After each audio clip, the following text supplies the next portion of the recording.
I just like the guests to say, you're now listening to Rust Reviews, and ours will probably be, I won't make fun of you as much as I do Amanda. So, It's okay. You are now listening to Russ Reviews. all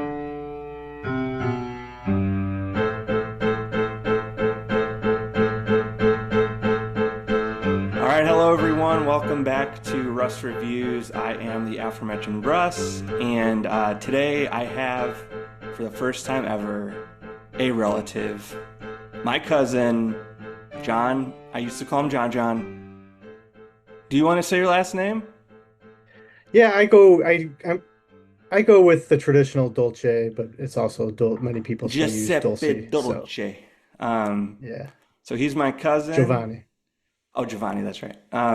Yes. So he's my cousin. I've known him my whole life, and he's been a very supportive listener. And we talked about him coming on the podcast when it first started, and yeah, we were just texting last night, and it all kind of came together pretty quick. So yeah, thanks for coming on. How do we know each other? Yeah. Yeah, like you said, a cousin of yours, were first cousins. Yes. So our your mom and my dad are brother and sister. And of course, yeah, I've known you your whole life. You haven't known me my whole life, That's right. obviously. I missed I'm part of it. little bit older. It's kind of funny, like some of the topics that we're going to talk about. Like, I think you were, when I first started playing in bands and stuff, I think you were a baby or you were just Yeah, born about that time. So think I was in high school when you were born. I do remember you being born. So, yeah, and but yeah, thanks for having me on. yeah, you'll see in the title we're talking about music today, but kind of the gist of the episode is going to be about starting rock bands because this was something you and I both did in our times in high school, and as you know, like my parents had two sets of kids, so my older brothers are quite a bit older than me. So you guys were all kind of one group, and then when my sister and I came around, when I was 4 and 5, you guys were just like these super cool teenagers playing rock music. And I remember like going down to the basement of our two flat and trying to play on my brother's drums and just feeling like, man, these are gigantic. Um, but yeah, so we're going to talk about starting bands because you've started a band recently in life after a big hiatus. But before we get into that, I do have a very important question for you. Was I a cute baby? Or was I one of those ugly alien babies?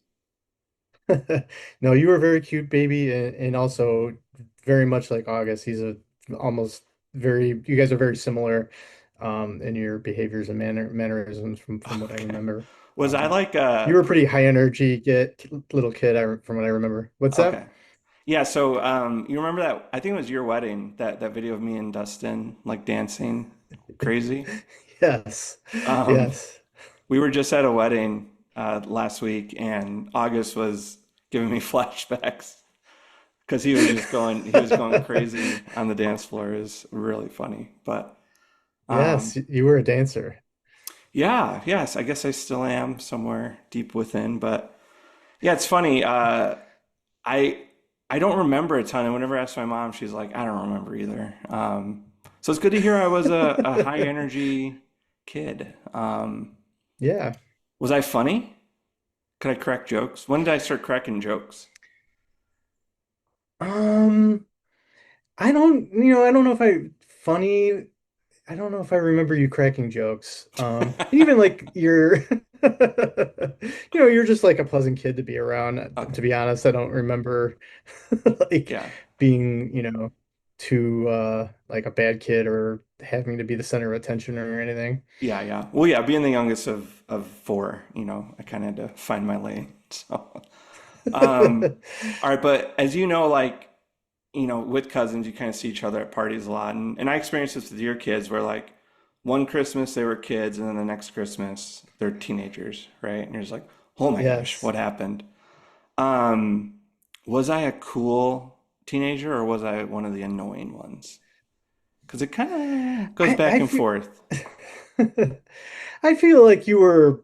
I don't know. I feel like you were pretty almost mellow. Like I don't feel you like you. I don't have memories of being like any again like as a kid. Well, I mean, you're definitely like a high energy kid. You like to play and run around and think, dancing at weddings. I remember that. But as a teenager, or maybe even more as like a pre-teenager, I remember you like really like to draw and like Hmm. draw pictures, and you were always kind of doing stuff like that. I remember you drew pictures of Erin, gave that to her when we Yeah. were like dating and stuff.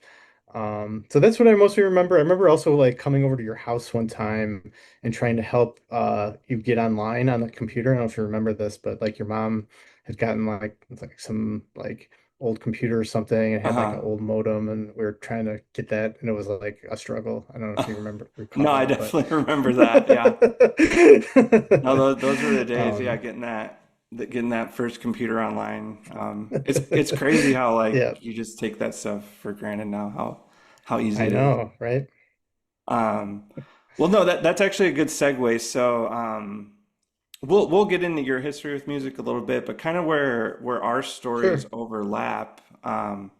Like I said, you and my brothers all played in various bands and stuff, but you gave me my first musical instrument when I was in, I think, a freshman in high school or in eighth grade. The rail. Yeah, the rail, yes. So I think, yeah, I did. Did I give it to you or did I lend it to you? I don't It know was if I.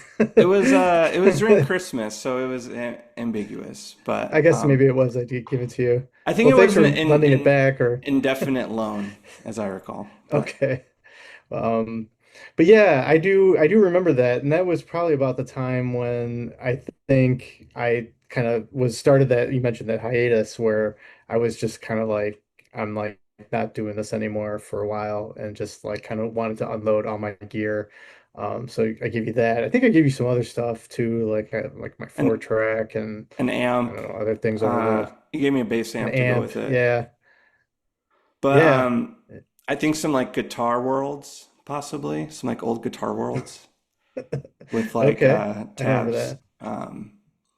But yeah, it was Yeah, because just you couldn't like get that stuff off the internet back then. You had to no, like, no, you couldn't. figure that out by ear or get it from a magazine or a book Yeah, or something. and I wasn't figuring anything out by ear, so I really needed the tabs.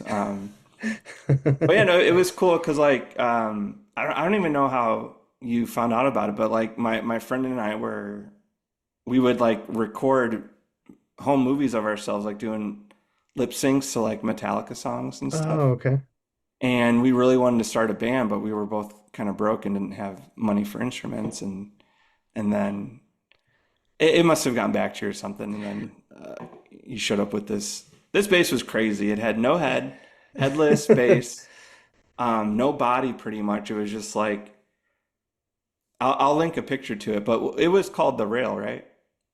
It was called the Rail, and I would show it to you right now, but it's actually next door. Pat has it over there in his little music room, so he's Oh, been nice. using it. So he's kind of the keeper of the Rail these days. Yeah. And now that I have to But tell I you, think that bass gave me a crash course in aux difficulties, and I think I had to get it soldered like within a couple months. And then you had to Oh, do the same okay. thing, I Yeah. think. Yeah, I ended up taking it to this guy in Bensonville who like restores and does like, guitar and bass tech stuff. And he did a whole bunch of stuff to it, and he fixed like the little slider thing wasn't working, and he got it in pretty good working shapes. And I've played it at a number of shows. I've kind of stopped using it because it was starting now it's even starting to get kind of, show its wear again. So like so I wanted to maybe just kind of maybe not risk Yeah. damaging it more, or letting it get stolen or something. When you first gave it to me, you were like, when you put in the cable, you kind of have to tighten it against the strap so that it makes connection. But yeah, that Yep. that that thing was great. It kind of launched me into my musical career of learning bass and then guitar and then drums. So Yeah, thank and you. I think sure. And I think my thought at the time was you were at that age, right? Like where you're a freshman, right? And teenagers need stuff to do. And I thought maybe this is always a great avenue for, right, to just be the musician rather than being Doing in a drugs. street gang or something. Yeah, exactly. Well, that could go along with Well, my being a gang musician, broke of up. course. I did have a gang. I had a gang in elementary school called the Daredevils, and we broke up. But Ah. we would basically just hang out by train tracks. That was our main gang activity. Um, Nice. but yeah, so let's go back to kind of focusing on that bass. Let's go back to when you were in high Sure. school playing that. Yeah, how did you get into music? And I know like this was a bit of overlap with you and my brother Dan. You guys playing together. So how Yeah. kind of give me the lore of John Dolce, the bassist. Sure. So like even going way back, like just music in general, I did start like on piano lessons. Okay, And that was probably like second grade. Kristen, my sister, your other cousin, she also, I Godmother think, as started well. first. Yeah, and your God, yes, yes. We She started piano lessons, and then of course, like had to do the same thing and followed suit. And I did that, and then I in like fifth grade I started on the trumpet, like in the grammar school when everyone starts the band or starts learning or has the opportunity to learn like, band music or orchestra music. So I started on the trumpet, then junior high, I moved to French horn, and I was Okay. pretty active in the junior high band playing French horn. Also, still taking piano lessons. Uh, then high school, that's when that kind of ended. I was, also once you enter your teenage years, wasn't super interested in being in the marching band and kind of just didn't like that whole scene anymore. I continued taking piano lessons actually all through high school. But that's when I met one of my best friends, Chris Walker, who I still play with, Yeah, who you probably known you or you've your whole life too, right? yeah. He probably remembers when you were a little baby, a little kid. We became friends like eighth grade, freshman year, and he, was teaching himself guitar. And then I'm like, well, I should play bass because then we could do that together. Um, and even in like I think the junior high band, they had like a bass there, and that was my first experience with it. Okay. But then like saved my money, got my parents to take me to Guitar Center, I think, when it was on Milwaukee Avenue in a Okay, grocery store. I don't know if you Not the one in Arlington Heights. that the Guitar Center in Arlington Heights actually used to be in the city. It was on Milwaukee Avenue in Oh, Bryn Mawr, okay. and it was in an old grocery store. Like it was like in an old Jewel. In fact, you would like it had the entrance where you'd step on the mat and the doors would like open for you. Oh my And it gosh. was just like a grocery store made into a guitar. Yeah, I would have pretty sure literally that's where I bought that. I would have killed to have the Guitar Center right there because I was so close to my house.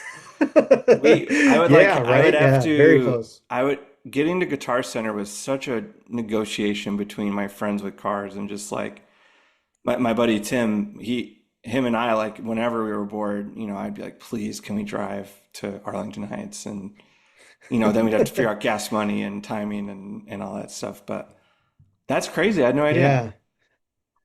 Yeah, I don't remember when that happened. I think it was sometime in the 90s though. Okay. But yeah, definitely in high school, that was the best place to go because it was huge. They had Yeah. a lot of stuff. There was also a Roselle Music here in the suburbs, Uh-huh. that was a lot smaller. But they had stuff. In fact, someone told us that they throw guitars out in the garbage. So we actually one night went into the dumpsters and tried looking for guitars. Was that true? Um, no, there was no guitars, nothing really of any value in there. Oh man. And also Arlington Heights, there was a guitar. It was called Guitar Shack, and that was pretty small. That was almost where close to where the Guitar Center is now.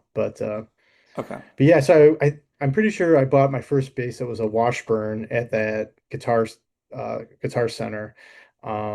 And then yeah, then so Chris and I we played a lot together. We would listen. We would play along with you know cassette tapes or record albums. We learned a lot of like Iron Maiden, Metallica, Hmm. Ozzy. Those are really kind of that was like what we were really into like as we were like freshmen. And it was we never we could there was no one like in our class or age. Oh, Something happened? No, it was just an accident. Oh. My little thumb emoji went on because I was going like this. Got it. But yeah, so we never had a drummer, and I think it was maybe even like maybe my sophomore year, which would have been your brother Dan's freshman year. I don't know how he's just he if I talked him into playing the drums or if he just was starting to play the drums, but then he became the only real drummer that we knew. So Chris and I would trek into the city to your first house on Paulina, Yeah, obviously you yeah, probably yeah. remember I remember that that. band room. That band room was amazing. Yeah. So yeah, we and I don't and I, a lot of these details I don't remember like how we came up with the name Blood Drive. I know we like even like got these white guitar picks and had a with a red Sharpie wrote like Blood Drive on Well, them. yeah, that was kind of in the Um milieu of that time of heavy metal, I think. You know, death and blood and metal and just all sorts of. yeah. Now let me ask you If real we quick. So you picked bass and Chris picked guitar.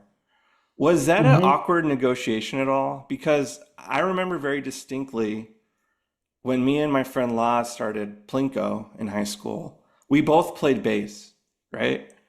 And one of us needed to learn guitar. And Laz was like, I don't really want to learn guitar. And I was like, I don't either. Guitar's really hard. But and he could fact check me, but I feel like he kind of he forced it on me, like, well, if you want to start a band, you're gonna have to learn guitar, Russ. Was there any part of you that, like, as a trained pianist, like, did you want to be the lead guitarist, or were you happy to, play bass?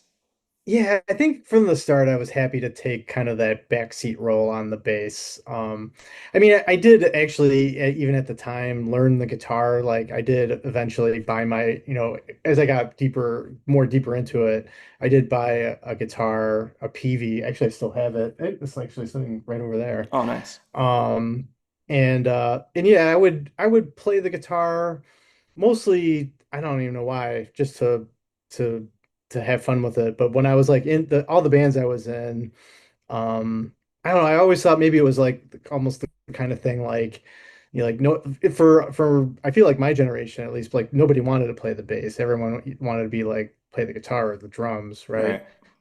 Right. So I'm like, well, I'll always be kind of needed, right? Playing the bass. And even then, like even thinking about this more too, like I I had the blood drive with Chris and Dan, and then there was this other guy, Scott Sterling, who was one of Dan's friends, who Okay. joined us as like a singer. That was our most complete band, and that's what we ended up trying out. Our only real kind of public performance was we tried out for the Elk Grove Battle of the Bands, Okay. and so your dad drove Dan and Scott with all the gear from the city to the Elk Grove High School, Okay. and I remember your dad he recorded the whole thing. He recorded not just us, but all the bands that were trying out. And I used to have a copy of it, but I don't anymore. Yeah, I've But watched that was I watched that a ton when I was a kid, just being like, this is the coolest thing I've ever seen in my life. And in hindsight, it's just a bunch of, 15-year-olds playing music, but I felt like you guys were pretty good, and I mean, growing up with Dan, like he was always and still is like just a really good drummer. Like he yeah, his Dan was ability to awesome. play drums has always been mind blowing to me. Yeah. Yeah, he was very powerful, could keep time, could memorize the song, fun, Um, but yeah, then I played with other bands too, like or just other guys in high school. I've been in a number of bands that never had any names or played anywhere. I don't even know if you'd consider that a band, but even like so then like later in high school, I think so Chris and I started another band with another drummer at from Elk Grove High School. His name is Corey Berg. He actually passed away about 10, 13 years ago. Okay. And that band was called SMD, Okay. which we would say meant small musical dwarfs, but it kind of meant something else, which you probably don't want me saying on your podcast. No, please don't. And that band was basically a cover band. Would play covers, and a lot of the gigs we played were all at the high school. We were the pit band at the variety show. We played this really weird concert for a speech tournament. So we were asked to like essentially like entertain all the speech tournament participants while they were tabulating the results. So we played like about a 45-minute set. That's all on YouTube actually. Okay. We also played we played at the Mr. Elk Grove contest in the gymnasium. So like in between parts of that we were playing.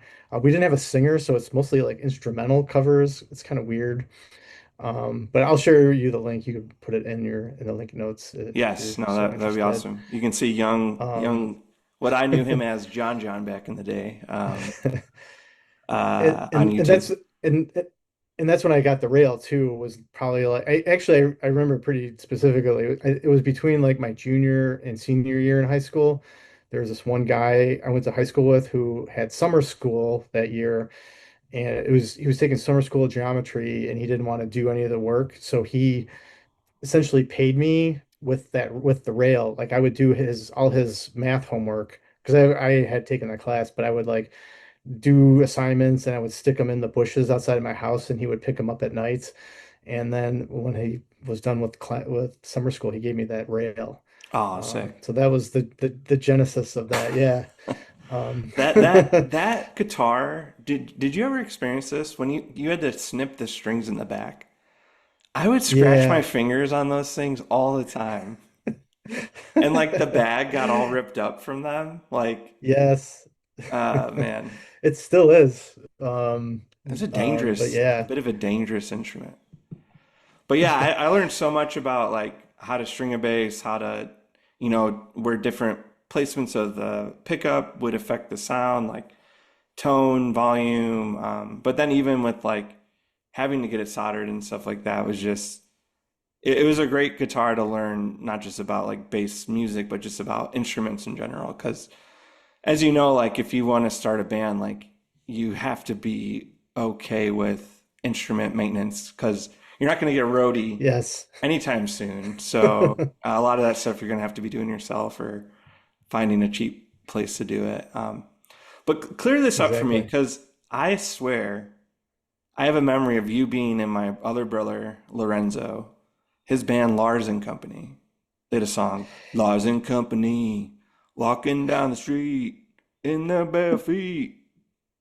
And I was like, I feel like, I do remember I have vague memories of Lars and Company. I think that kind of came together. So, your brother Lorenzo's, I think he's probably about maybe 4 or 5 years younger than me. I don't know exactly. okay. But I think it Yeah, was yeah, when I before, was yeah, that makes sense. yeah, because he was always just, when there was always family things, it would be like Dan and I, and Lorenzo would try to get into it, and Dan would be like, "No way, get out of here." Um, but so yeah, so like then I think I was probably like in college, and then it was when he was entering high school and getting into music, and I think that's when he started Lars and Company, and I'm sure Dan was playing with them. But I was, away in Champaign at school, so like I feel That's like I right. missed out a lot of that. So yeah, I don't remember that song. I may have actually seen them at the Thirsty Whale, or I remember they played at the Thirsty Whale Okay. or something about that. So that was another piece of it. Or maybe my friends went to go see them play at the Thirsty Whale. When you reach a certain age, Russ, like, like memories, you don't know if like they're your Well, own or somebody told you something. yeah. Well, what's weird about me is like having grown up the youngest of a family where like, you know, there everyone was quite a bit older than me. Like I would Yeah. sometimes assume memories of stories I just heard over and over. Like, and I think that was one of Yeah. those things that happened where I just like must have merged Blood Drive with Lars and Company, and it just all kind of melted together. But they had this really cool sticker that we had all over our house, and I think my mom even had it on her makeup bag, like box. So I was just like, well, they have a sticker. They must be a huge deal.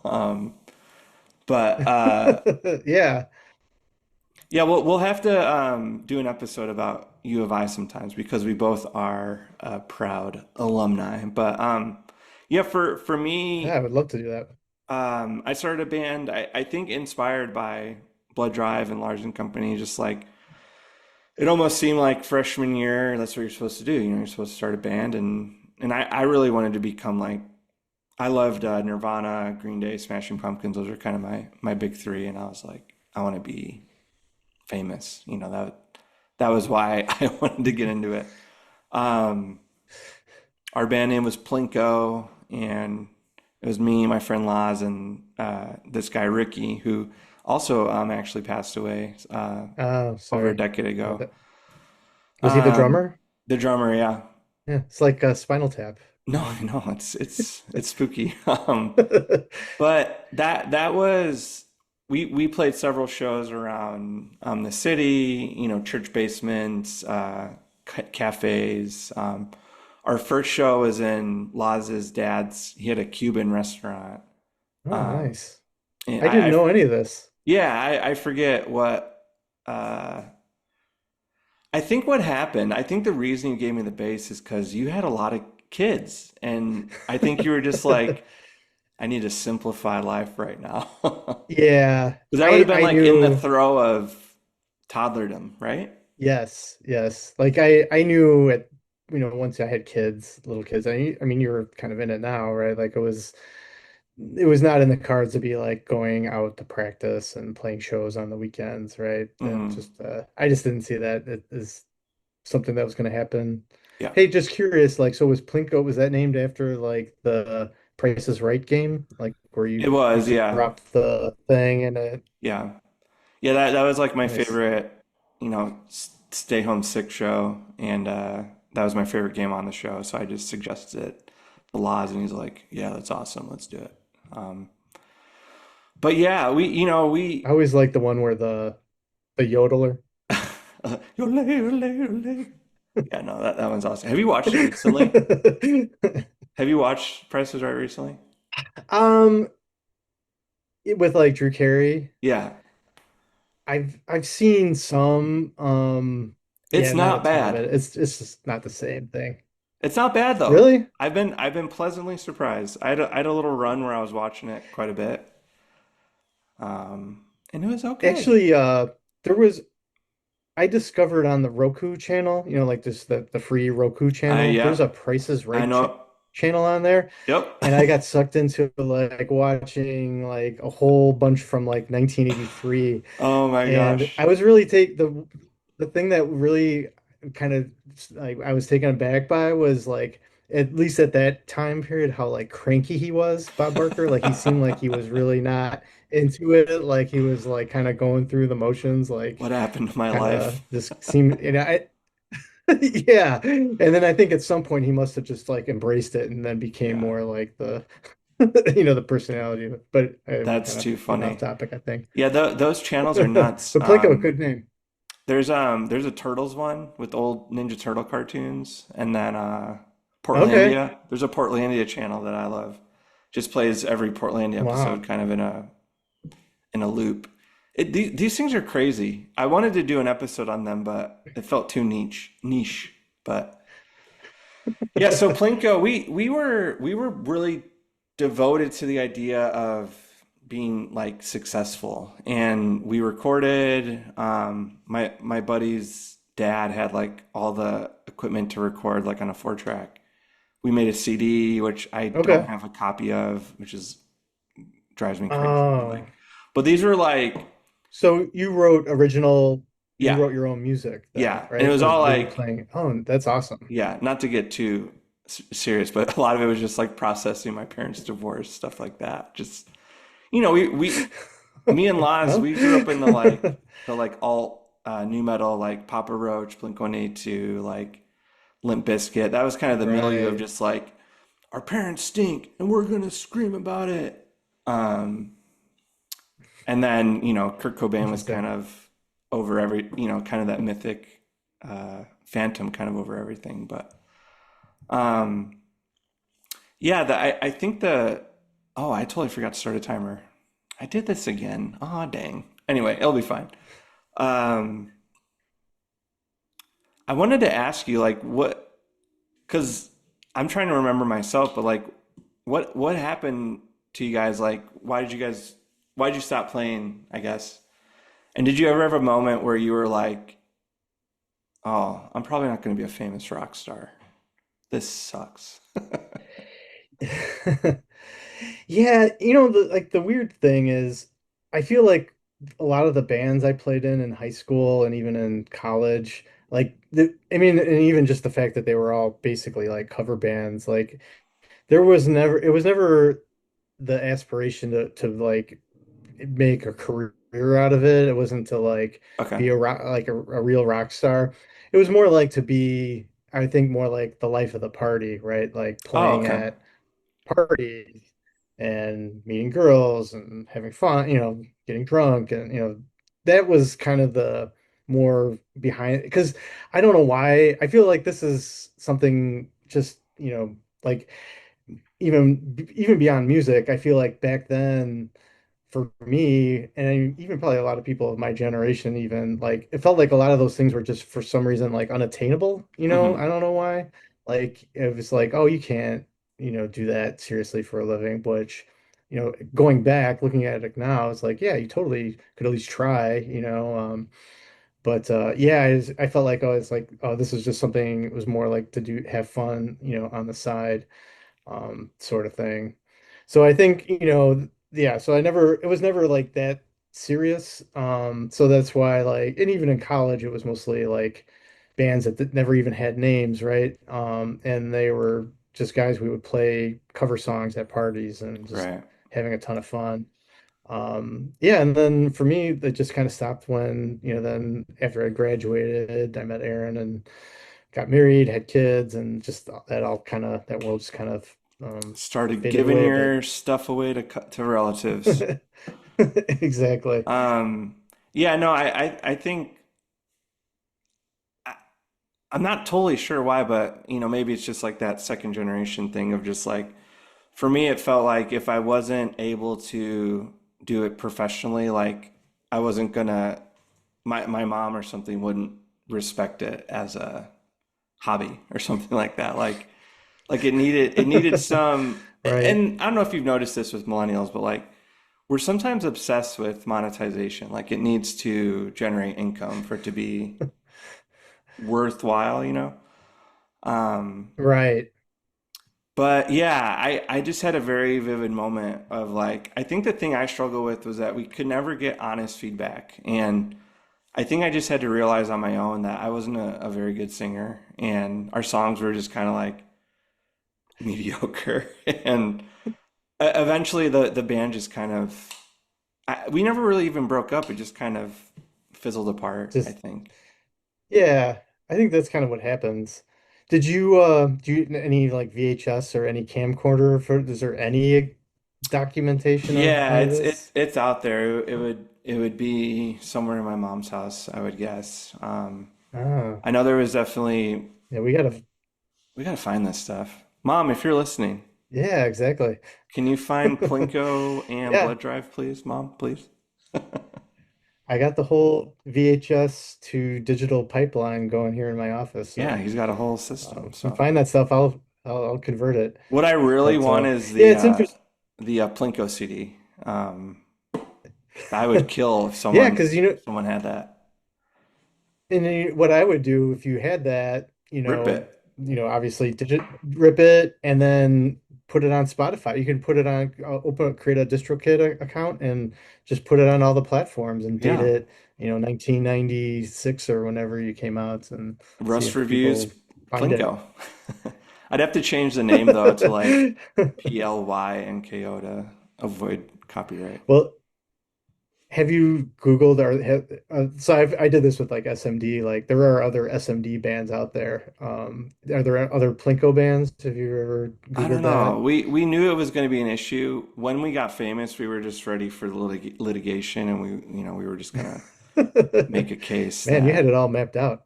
yeah, yeah. Well, delusions of grandeur, I guess a little bit. But high school ends. We both went to people have said the best school in the country, University of Illinois in Urbana-Champaign, a public Yes, Ivy, of course. the Harvard of the Midwest. Uh, Did you try playing music at all in college? I did. So I remember I brought the rail. I had that there in my dorm room because obviously it was small and compact. Actually, I had both my basses down there. I think about it. I had my That's a bass great, amp. you're right. That's a great dorm guitar. That's like built for a Yeah. dormitory. Yeah, it was perfect for that. And then I had a pretty sizable PV bass amp that I remember I had down there.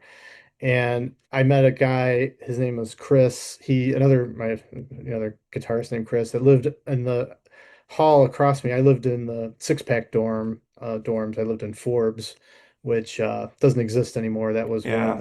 one of the two that they tore down Rest for in peace. rest in peace. Yes, Forbes. So he played guitar, I played bass. We became immediate friends. We were both into the music of the time. I remember actually he like really got into the Smashing Pumpkins, who were like, at that point were like very, brand new band. And of course I had the connection to Elk Grove with Yeah, James Iha we too. forgot to mention that. Let's do Oh, that that's right. real quick. Who else went to Elk Grove High School that became a famous lead guitarist for two amazing rock bands? Yes, that would be James Iha and two. What's the other one? I A thought Perfect Circle. Come on. okay, I didn't know he played with them. Yeah, it Interesting. was him and Maynard. Right. Oh, what's his last From name? Maynard James Keenan. yeah, from Tool. Yeah, they were a super band. They had this girl Paz. I don't know how to say her last name, but she was a big. I think she would play with Marilyn Manson possibly. But Right. they were like, yeah. Oh, she played in Swan. That's funny. Yeah, so you basically were best friends with James Eha, or No, no, not I have never met the guy. So he actually I was in eighth grade when he graduated high school, so he would have been class of 86. I was okay. class of 1990. Erin did go to was at school with him the same time. In fact, she even had I think her one of her boyfriends was friends with him. So Wow. she saw an early Pumpkin show at like the Smart Bar, I think. Wow. Um, First time I saw them was in at the Aragon. They took the when I bought the tickets to the show, it was actually the show was to be the Red Hot Chili Peppers were the headliners. Nirvana was the second band, and Pearl Jam, like a pretty unknown Pearl Jam was the third band, and that's like right when Nirvana exploded, Okay. and they pulled out of that tour and started their own, and then the Pumpkins took their slot on that tour. So I saw them. That's I saw crazy. Billy Corgan with hair. He had the Yeah. long hair. Um, It's not but fair. That's not fair that you got to live through that. That's crazy. I know. I know. It's like you didn't know what you had. I know. I went to the first two Lollapaloozas ever too. Right Oh. back Was then. Jane's Addiction there for those? Yeah. So I even before the first Lollapalooza, I saw Jane's Addiction at the Aragon as well, Okay. and uh, and that was an awesome show. And that would might have been the that same year. It was in the winter, I remember. But then yeah, that summer of like 91, it was Jane's Addiction, Susie and the Banshee, Living Color, Okay. Butthole Surfers, Nine Inch Nails. It was Crazy. a great show. And then the next year was like even better. Right. Soundgarden, Jesus and Mary Chain, Red Hot Chili Peppers were the headliners in that one. Okay. Ice T was at the first one, and Ice Cube was at the second one. Okay. Um, yeah, That's those were wild. great. Yeah. Did you know like was did you know that you were witnessing something historic, or was it just like another Saturday? Yeah, no, I think he just kind of took it for granted. It was just Okay. like that's how things were, right? Like it was very different now. Like I sometimes I struggle with like how like I even wonder like how do you like how many people learn about new bands these days and things because like back then it was like you were like glued to MTV like a big I think like the equivalent of just like scrolling on your phone today would Mm-hmm. be me going just laying sitting on my couch and turning on MTV and watching whatever was on, and then like especially on Sunday nights they had the show called 120 Minutes, and Okay. that's where like that's when like the alternative music band started, and that's then kind of when the early 90s and all that kind of became even then kind of mainstream. Yeah. No, that's Yeah. that's interesting. Yeah, because I feel like a lot of my musical taste was all just trickle down from like siblings or cousins like you. Like, Right. because my music, the stuff I really love is all music that you guys listen to. Like, it's music from your teen years, and Right. I just kind of stole it all. And then the And it music that I grew up with was new metal, which I still secretly listen to a little Limp Bizkit here and there. But I'm way more into like the early 90s stuff than I would be the 2000s. it's another interesting generational thing that you pointed out, like, or you mentioned like it's a kind of a millennial thing to monetize things Hmm. like that. I feel like the previous generation, like it was like almost the opposite. So like, I remember like when I was like into a lot of that music when it was like alternative and Hmm. wasn't so quite so mainstream yet. Once that stuff really exploded, became popular, then it was like, those they're all sellouts now. Right. Like it kind of lost its luster a little bit. Right. So it was almost like not cool to be successful. Yeah. No, it's weird to like look at the Foo Fighters and imagine like it it's weird to think like it Nirvana's music almost was saved by that untimely death. You'd much rather him be mentally well and not kill himself, but like it preserved the music in a weird way. Yeah. And I sometimes look at the Foo Fighters and I'm like, man, thank God Kurt Cobain is not alive for this. Like, because Right. I don't know what would have became of him. Like I don't know if he could have survived like the culture of now. Yeah, you're right. That's a good point. I never Like, thought could of you that. imagine like Kurt Cobain in a Tenacious D movie or just he's such a cornball. Yeah. But But yeah, so to finish my point about college, so like this guy lived across the hall. We would just like none of my bands were any seriousness. Like we were not even like writing music mostly. So there was, and the other guy on the next room, my neighbor, he played drums. So the three of us would jam in the tunnels that connect. There was like these tunnel system that connected the six pack dorms, and they had these like rooms and stuff that you could like check out. And I remember that's where we would like jam. And then we ended up playing one show in the main lounge area of Forbes, with our shirts off and stuff for some odd reason. I have pictures of that. I mean, when you're in college, that's just what you do, right? And then the guy then that was the drummer, he kind of like immediately joined a fraternity too.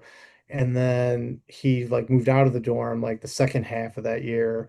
And then he like was playing, he had like two other guys that like could sing and play guitar, and he was playing drums, and they didn't have a bass player. So again, picking that as the versatile instrument, they recruited me to play bass, for them. So that was probably the most I played. Again, like we didn't have any sort of name, and it was all just covers, and it was all parties. We would play in their basement of their frat house.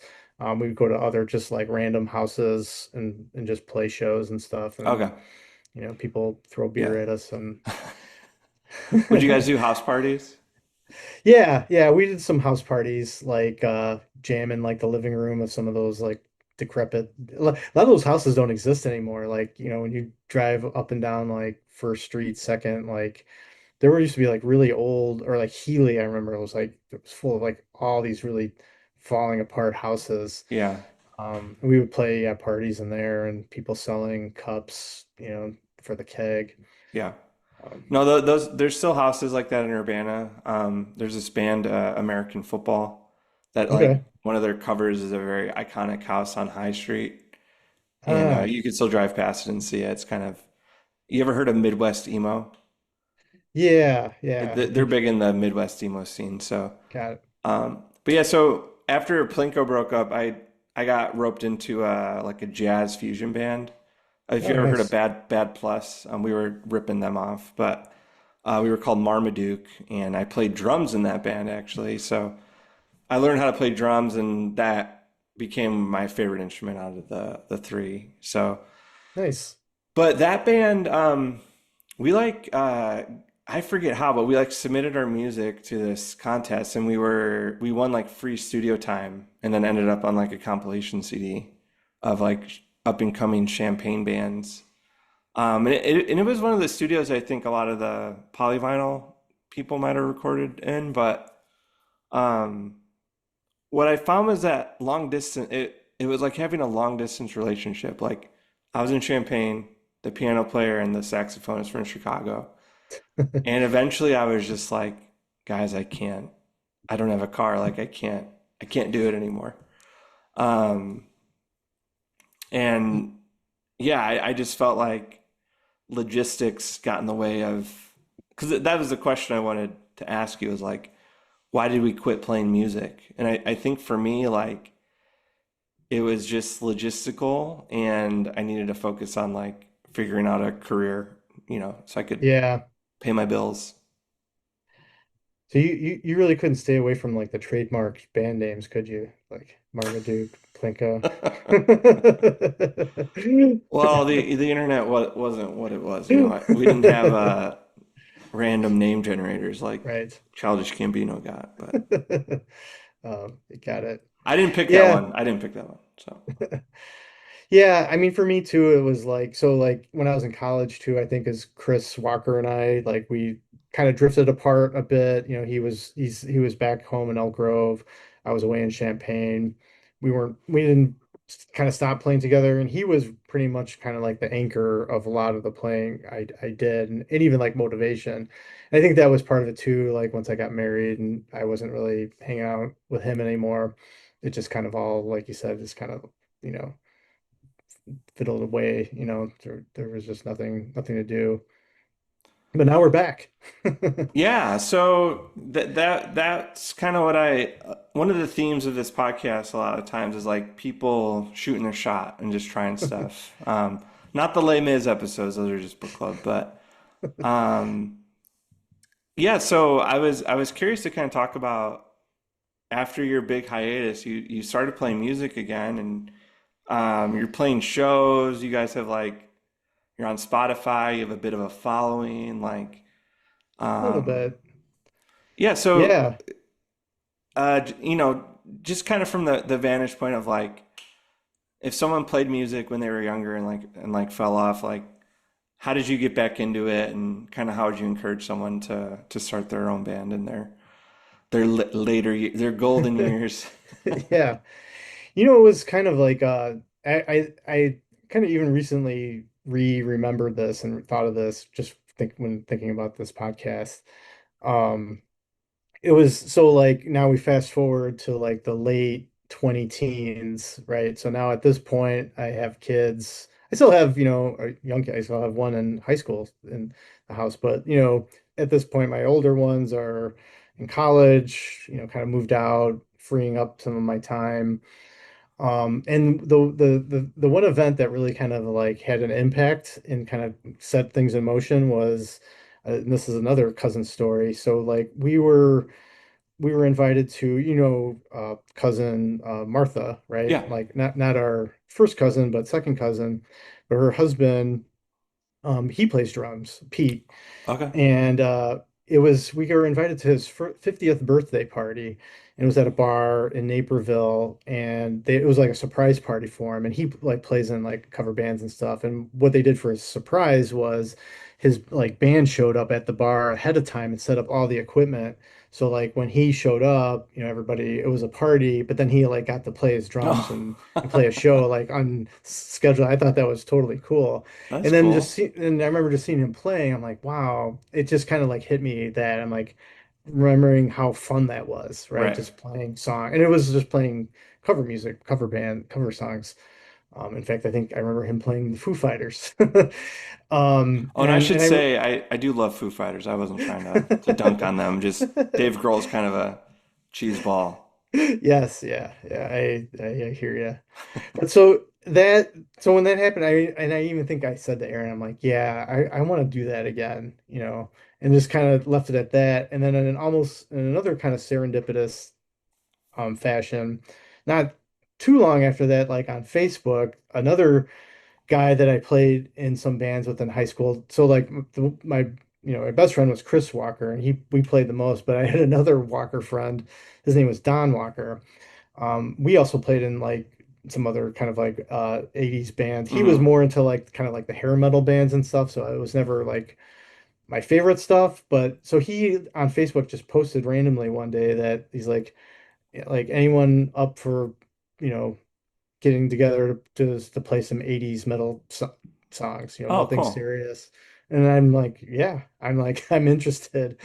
And then yeah, then it was just like, wow, I don't have any equipment. And like Pat somehow had a bass. So I'm gonna use that. And I think I went and bought an amplifier. And then I just we kind of met like then he had like two other friends, that two other guys I had never met before, but that also kind of lived in the area and were like the same age. And yeah, and so the drummer, he lived in Des Plaines, and we would just play in his basement. And we would just play like Iron Maiden, Dokken, Tesla, all these kind of 80s bands. And again, like this has been like the story of my life with cover bands. Like we didn't have a singer, so we were mostly just playing instrumental stuff.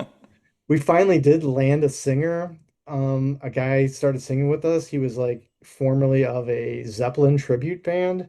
Oh, Um, cool. and then he died. Oh no.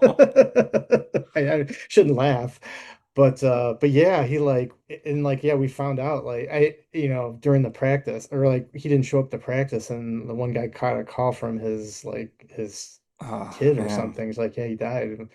So then we ended up finding actually another singer, some other guy, and he was pretty good. And we were starting to actually come together a bit, and that's like when the pandemic happened. Hmm.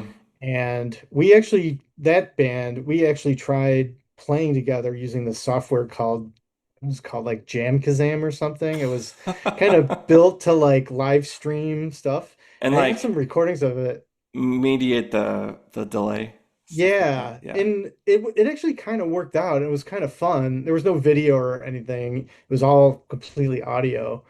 But it just no, it just didn't. It wasn't enough to keep that going. And the drummer was also just like, I mean, even after the like once vaccines were coming out, I think he was like anti-vax, and he just didn't want anybody in his house, and the whole thing just fell apart. Okay. And then so similarly, like I guess once I was playing with Don, that was like also around the same time that Chris and I just kind of started getting in contact together on Facebook and having conversations. I'm like, yeah, I'm playing again, and one thing led to another, and then we're hanging out, just playing again. This is like right around, maybe 2019. And then yeah, so then we were just playing covers. Then Jim's another guy that we went to high school with. He lives a block away. He started playing with us. We recruited another drummer that we went to high school with. We would go to this place like on the northwest side called Fort Knox. It was on Knox Avenue, Okay. in the city. And it was like you can rent space by the hour. So Oh, like you didn't have cool. to have a dedicated medic, and you didn't have to bring any gear. I mean, you just bring your guitar and bass basically, and they would have drum kits set up in there and amps and Oh, everything. wow. It was noisy, and it still exists. It's a pretty cool place. I mean, it's super noisy, but once you're playing, you don't hear anybody else. Okay. And it was like, like $5 an hour per person. So, we were doing that. And then at some point we decided to like, yeah, let's start writing our own stuff. And then I don't know, I think Jim Well, had the idea for the name of Tire Fire. And then we kind of started down the okay. Tire Fire path. Two Yep. questions. Sure. What's with the umlauts? So I think to try to, so in this day and age, right? Like there's so many bands and everything's present on the internet. Like it's like almost like SEO. You have to like come up with something unique, one, so you don't I have the same disagree. I band think you name. just rip off established brands. Yeah, exactly. Well, it's interesting. There are people that do that. I've noticed. Have you ever noticed this? Where Yeah, yeah. like the band, like there's the band Caius, like from the early 90s. I don't know if you remember them. They were like kind of the predecessors of Queens of the Stone Age. Okay. Like, and they haven't made an album since like 1992. And then one day on Spotify, it was like new release from Caius. I'm like, holy, holy cow. I'm like, and I listened, it was some, I don't know, a bunch of, you know, people, and like I'm like, how does it they let that happen? And it's happened Yeah. with a couple other bands like that. But anyway, so yeah, so I think that's why we went with the Y's instead of the I, and then the umlauts, obviously, just to make it metally and Okay. menacing. Interesting, there is like another Tire Fire with Y's out there. Oh, Um, thank God for the umlauts then. so so yeah, and then the pandemic happened. And then actually I think that's when we really wrote most of our songs. So Yeah, we who would who was like, like the impetus for that? Like, because once you get into songwriting, I feel like it kind of transforms the nature of the band in a lot of ways. Because the subjective kind of gets pushed into it because you're not with cover bands. There's like the objective tab sheet or the sheet yeah, music, and you guys are like aspiring to something established. But yes, once you yeah, start wanting to write music, it can get a lot more. We hear about all the bands, like just all the fights and stuff that would happen with songwriting and tension and so yeah, how was that for you guys to kind of start writing songs together? yeah. So by doing it, so we did do a little kind of, I would say, like joint songwriting. I think Jim kind of was the one that really started some of it because he had a lot of like lyrics he had written, and Okay, then he had kind of like riffs, but nothing that was like an established song with a structure. So then we would kind of take that and like kind of put a structure around that. okay, Um, I then, and also Chris, we kind of then kind of came up with some of our own, but we were more like built out a song like end to end with lyrics, the structure and everything, and then brought that to the band, and then have the band kind of like fuss with enhance it that. or Okay, fuss with it. Yeah.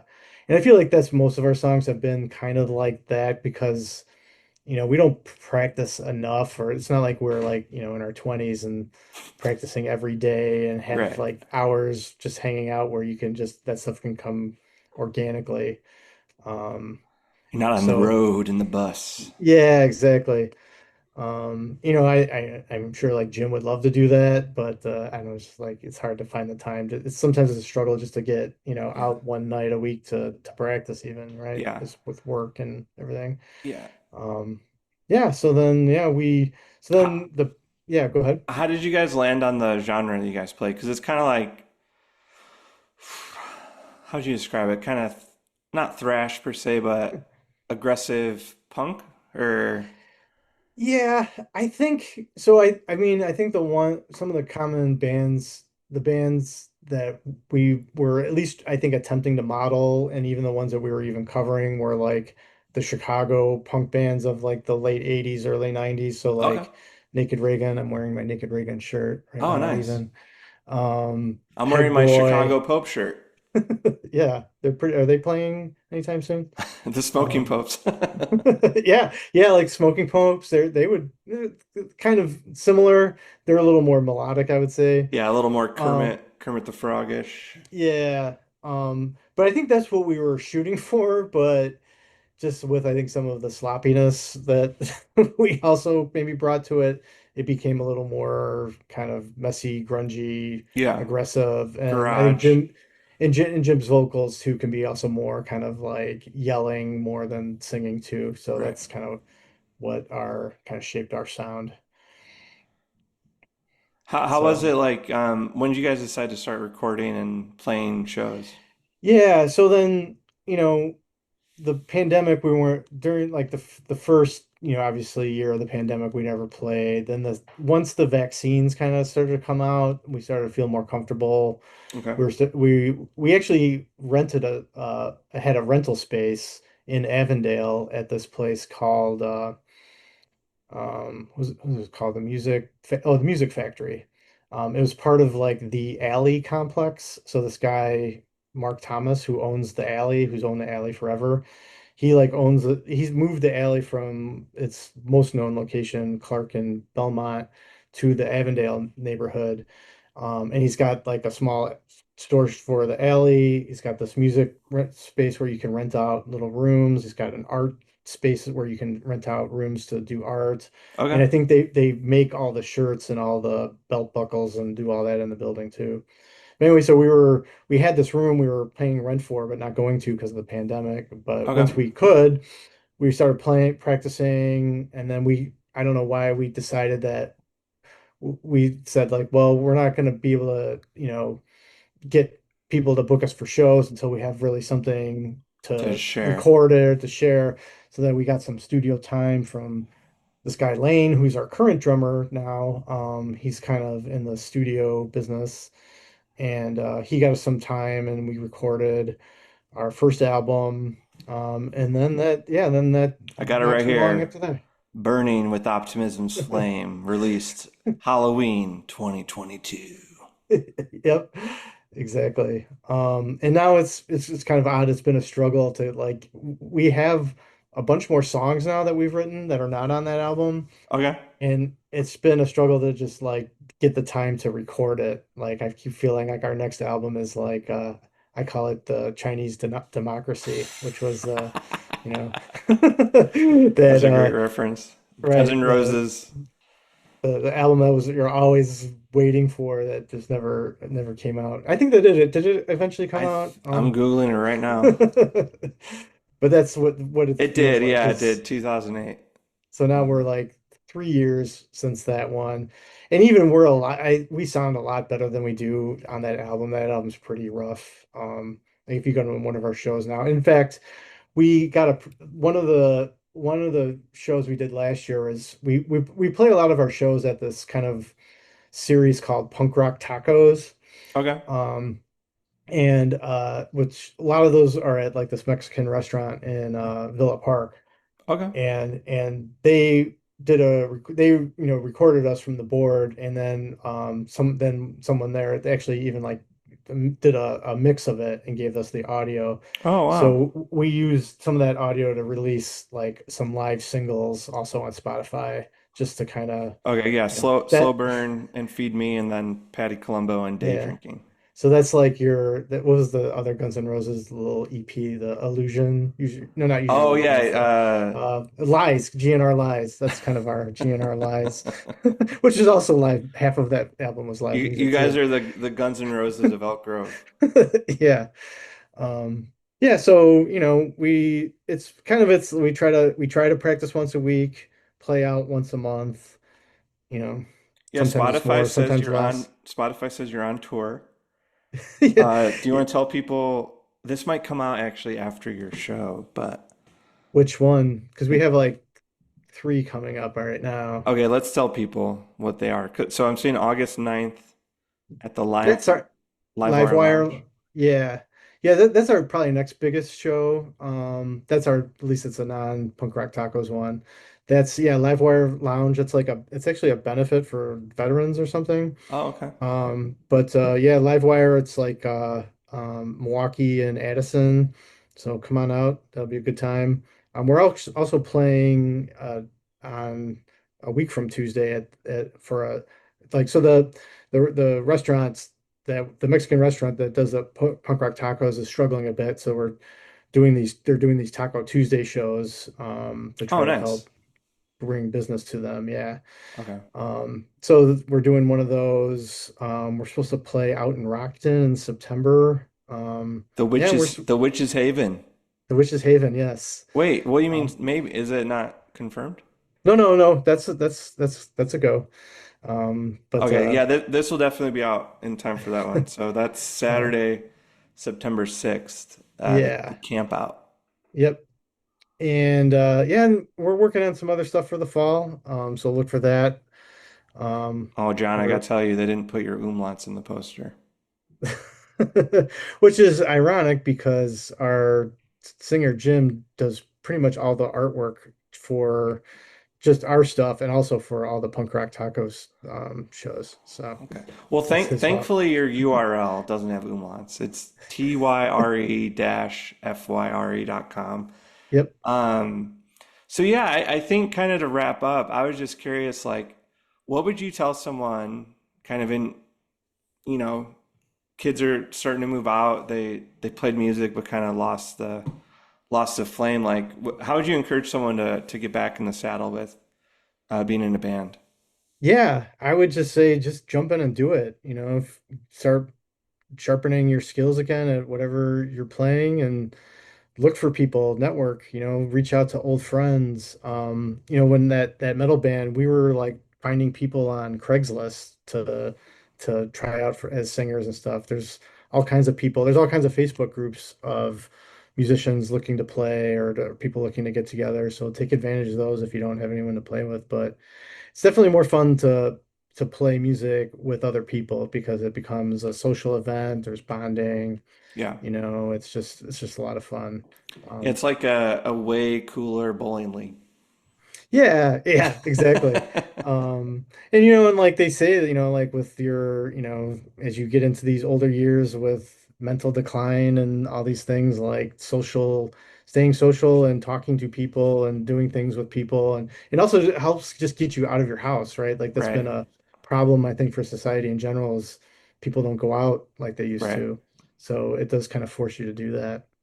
What So what what do you say to the people though that are like, well, I'm too old to get famous, and like, what's the point if you're not gonna sell records and make money off of it?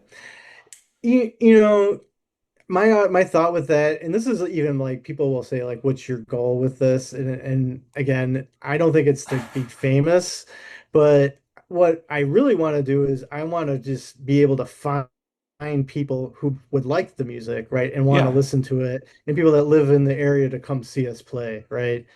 That's like, I think the most fun is just like not that I love my friends and family coming to see us, but like playing a show and there's people there that I have no idea who they are, and yeah, that they're is cool. showing up to like listen. They're like, "Oh, we've found your music and we like it and we wanted to come Yeah, see you play it." That just even if it's like 10 people doing that, that's very rewarding, right? right, Because it's obviously not going to make money because you could be fairly successful in this business and not be making any money either, right. right? So yeah, so that's really what it is for me. No, that's Um, that's great because yeah, that's like the question after college. It's like, what are you gonna do after graduation? I feel like it's just an iteration on that question of like, well, who cares what I'm doing? Like, it's fun, it brings me life, it's enjoyable, it's social, like, because yeah, same thing with the podcast. People are my friend Isaac are always saying, what's your hope with this? And I'm just like having good chats with my friends and yeah, family I for think it's now, fun. like, and if Spotify wants to sign me, heck yeah, I'll do a half mil, Yeah. no big deal.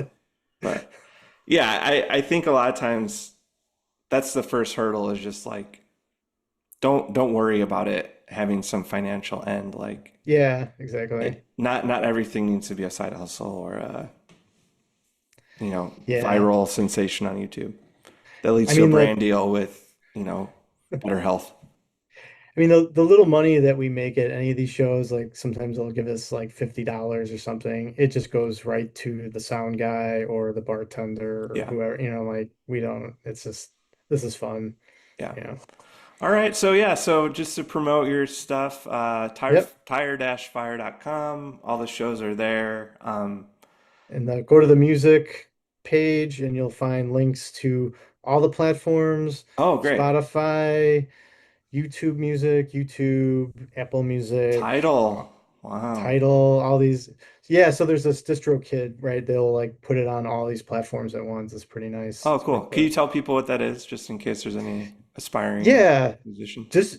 distrokid.com. I think this the it's you just I don't know what maybe costs like $50 or something, and you can upload all your music, upload your lyrics, and they will submit it and get it into all the stores and stuff. It's Oh, pretty neat. Distro Kid, like KID. DistroKid. Yeah. Yep. Okay. Oh, very cool. Yeah, that's Yeah. a great resource for people. I'm Okay. sure there's other ones out there, but it's pretty common. It's pretty easy to use. And I think there's even a ton of stuff in there that I'm not even we don't even that I'm not even using. But Yeah. But yeah, there's so many. You could do a whole other show about that kind of stuff, like all the tools and things that are out there these days for aspiring bands and musicians. Yeah. Well, hey, thanks for being my first relative. I really Yeah, want to have my brothers on, and yeah. I hope I I'm thought not the it'd be last. funny to do an episode with my mom about something. You should. Uh, but yeah, yeah, and again, thanks for being so supportive. You've kind of motivated me to keep going when it's felt like, why am I doing this? This is stupid. So, Yeah, thanks for your keep at it. No, I support. love it. Love your show. All Thanks, right, well, Russ. yeah, Enjoyed chatting. let's do U of I next time. Yeah, for sure. All right, thanks, John. All right. Thanks, Russ. Talk to you soon. Bye. Bye.